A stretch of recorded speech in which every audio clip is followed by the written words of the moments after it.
শামশেরগঞ্জের রতনপুরে ভরসন্ধ্যায় এক বেসরকারি স্কুলের এক শিক্ষককে কুপিয়ে খুনের চেষ্টার অভিযোগ। হাসুয়ার কোপে গুরুতর জখম অবস্থায় বহরমপুর মেডিকেল কলেজে চিকিৎসাধীন ওই ব্যক্তি।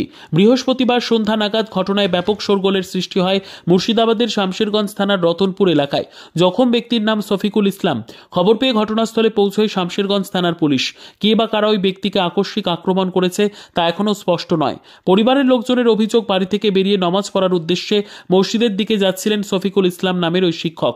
তখনই কার্যত দুষ্কৃতীরা আকস্মিক হামলা করে তার উপর। ঘটনাস্থলেই কার্যত রক্তাক্ত হয়ে লুটিয়ে পড়েন তিনি। বিষয়টি নজরে আসতেই তড়িঘড়ি তাকে উদ্ধার করে নিয়ে যাওয়া হয় স্থানীয় একটি বেসরকারি হাসপাতালে। যদিও পরিস্থিতি অত্যন্ত আশঙ্কাজনক হওয়ায় তাকে বহরমপুর মেডিকেল কলেজে রেফার করা হয়েছে। সন্ধে নাগাদ শিক্ষকের ওপর দুষ্কৃতীদের আক্রমণের ঘটনায় ব্যাপক শোরগোল সৃষ্টি হয়েছে এলাকা জুড়ে। পুরো ঘটনার তদন্ত করে দেখছে শামশেরগঞ্জ থানার পুলিশ। আমি উজু করে নামাজ পড়তে যাচ্ছিল মসজিদে। ওই যে আমার দেবরটা না, আমি তো ঘর থেকে বের হয়নি, আমি জানতে পারলাম না। পরে কে বললো এসে যে এইভাবে কেটে ফেলে দিয়ে করেছে, ফেলে রেখেছে। এখন কোথায় আছে? এখন হসপিটালে নিয়ে গেছে। কি অবস্থা রয়েছে এখন? আমি তো দেখিনি, যারা দেখেছে ওদেরকে বলো। গেট লাগিয়ে আসছিল, আমাকে বলছে আমার একটা বয়স্ক লোক মরে আছে। আমি তাড়াতাড়ি করে যেয়ে দেখছি যে ভাবছি নিশা খাক্কা আছে, তো দেখি না খো আমার কাকা শাশুড়ি আছে একটা, ওকে দেখি না।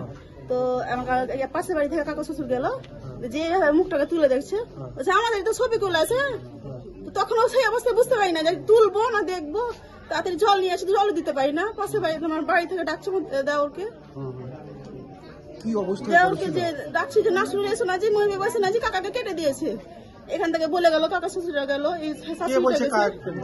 আমি বলছি যে কেটে দিয়েছে কাকাকে। মানে কে কেটে দেখিনি তো, দেওরকে বলছি যে কাকাকে কেটে দিয়েছে এসে। মানে কথাও সেই সময় তো বলতে পারি না।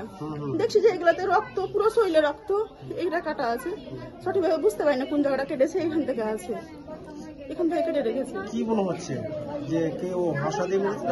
হাসা দিয়ে কাটা আছে মনে হচ্ছে, ছিনে টেনে দিয়ে কাটে, চাকু দিয়ে নাই, এরকম কুপিয়ে দেওয়া আছে।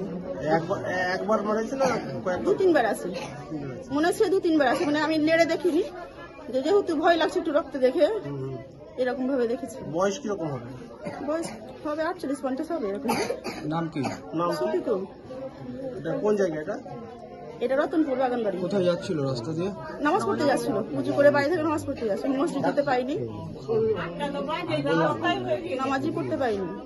আপনার নাম? আমার নাম মুসলমান গরম করেছি, ইউজু করতে গিয়ে নামাজ পড়ে আমার মেয়েকে ফোন করলে, কালিয়া চোখে অ্যাডমিন স্কুলে পড়ে, ফোন করলে আমার অনুষ্ঠান আছে আম্মা, এসে তোমার আব্বা আম্মা। ঠিক আছে, আমার যাকে বললাম যাবা, ডাকছে তোমার আমার মেয়ে, এইগুলো বলে বের হয়ে আমাকে নিয়ে খালি শুধু উজু করে বের হয়েছে গো, উজু করে বের হয়েছে। আমি চাটা খাই বারবার, তার জন্য চাটা গরম করে দিয়ে বসেছি, শুধু কিচ্ছু করতে পারিনি। আল্লাহ আল্লাহ, তার কি সাজা হবা? আল্লাহ আল্লাহ, তার আমার স্বামী, আমার স্বামী।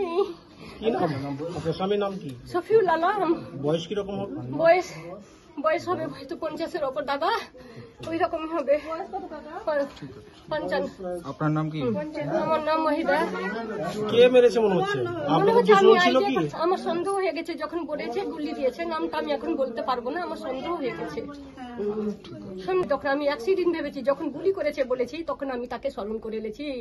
আমার মেয়েকে বিয়ে করার জন্য অত্যাচার করছে, আমার মেয়েকে অত্যাচার করছে, আমার মেয়েকে বিয়ে করবে। ও আমাদের বাড়ির যোগ্য নাই, ও ছেলে যোগ্য নাই, পায়ে তলা অসভ্য ছেলে।